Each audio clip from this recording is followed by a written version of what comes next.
Hi guys, welcome to my channel. If you're new here, please check out the previous talks to get some context.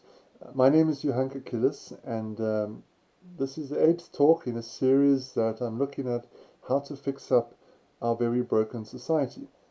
Now, today I want to talk about gangsterism. And so we need to address this with a sense of urgency. Our country has been, and South Africa, where I stay, has been in lockdown because of COVID for, I think, 4 months now. And the president announced that we are going to a stage two, which is a much less strict lockdown. And what this means is that many school kids are going to go back to school. Now, we have a problem here, particularly in Cape Town, is that many of our communities are rife with gangsterism. And if the school's been closed for so many months, it means the children have been at home, they've been on the streets, they've been exposed to this. Now, Cape Town, as I said, is well known for its gangsterism. It's been around here since the 1970s, and I think it's getting worse pretty much every year. Not a day goes by when at least a couple of people haven't been shot dead somewhere.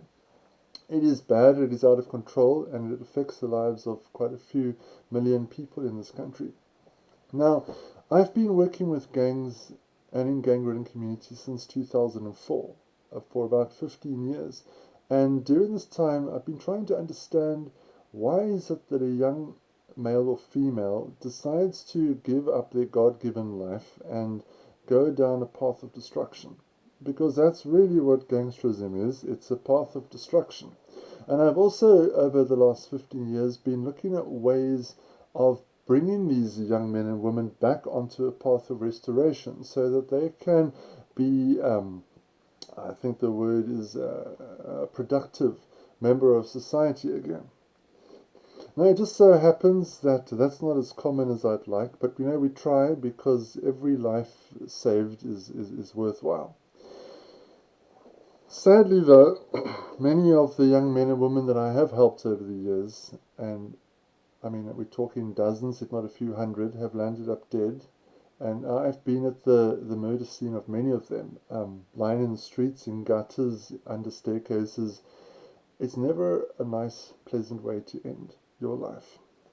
Now, getting back to the issue. In January 2019, I started noticing some alarming trends in our communities, and I wrote a letter to our provincial government, to the leaders of the various departments, highlighting this. And as often happens, I got no reply, and I have seen over the last 18 months that these issues have in fact gotten worse. So I again think this needs to be addressed with a sense of urgency. Now, I just want to list some of the findings. I'm just going to read this off here.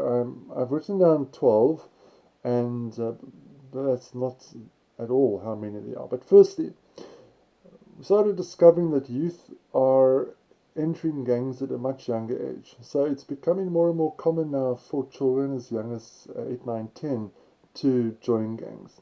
Secondly, drug use is now becoming more prevalent at primary school level, even as young as grade 1. I deal with that, and grade 1 in this country is ages 7 years old. Number 3, and this is really alarming, is that sexual abuse and rape is becoming it plays a very big role in these youth gangs. And again, from a very young age. I mean, I'm now again finding pre-teens involved in this. 10 years ago, it was always teenagers, 15, 16. Number 4 is that pupils are dropping out of school at a much younger age.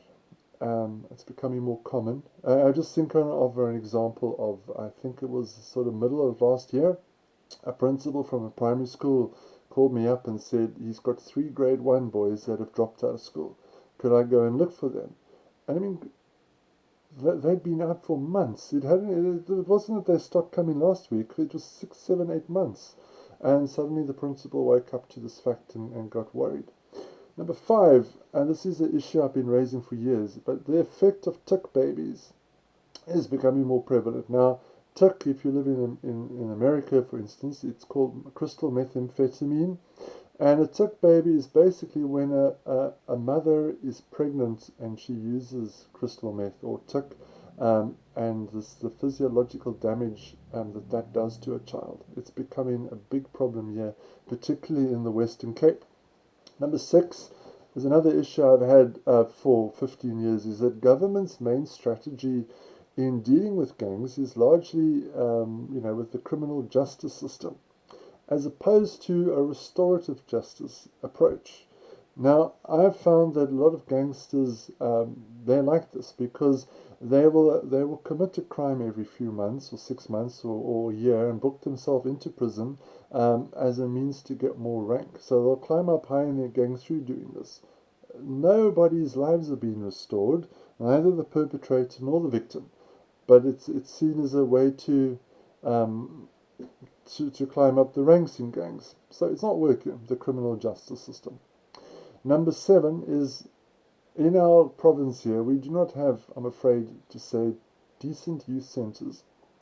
Many of the young guys that I've managed to get sent away, often for their own safety, have come back worse.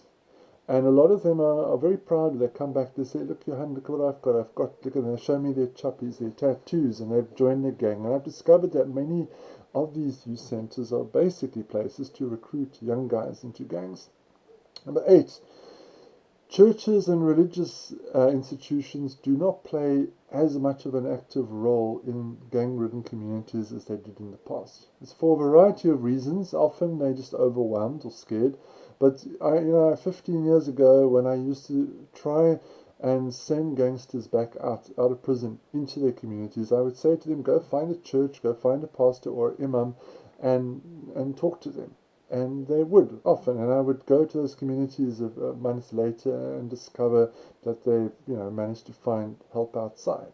Today, it is a real struggle to find churches that want to help gangsters or want to make a difference. Number 9, children of gangsters often display dreadful antisocial behavior. And I'm going to speak on this in a separate talk, but I mean, as young as 3, we see it, and we've got first-hand experience of this.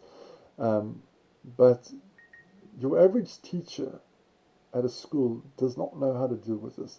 In fact, many of the social workers that I've dealt with across our province have said that they never studied this when they were at university. This is all new to them. And this is particularly those social workers that are in small rural communities where gangsterism is brand new and they've never seen it before. I mean, a lot of them are just traumatized by what they see. Number 10, most children in gang-ridden communities, most schools in gang-ridden communities often use suspension as the only means of punishment at school. So they will find a guy, maybe he's smoking at school, or he swears, or he does something not even major. Sometimes he's got the wrong kind of socks. And the principal will send him home for a standard 2 weeks, which is really just pushing these youngsters straight into the claws of the gangs. We have to stop this business of suspending pupils in gang-ridden communities. It is not helping. It is making the situation far worse. Number 11, families have very few options, if any, on finding help for their delinquent children. So a lot of them will come to me and say, we've tried everywhere, but nobody's able to help us. The system really is not set up. In this country, we don't spend nearly enough money on social development. A large number of our budget is spent on child grants, etc. But we need to invest far more money on how to sort out families and their delinquent children. And number 12, and this might sound like a generalization, but I stand by this, is that almost all children that live in gang-ridden communities are traumatized.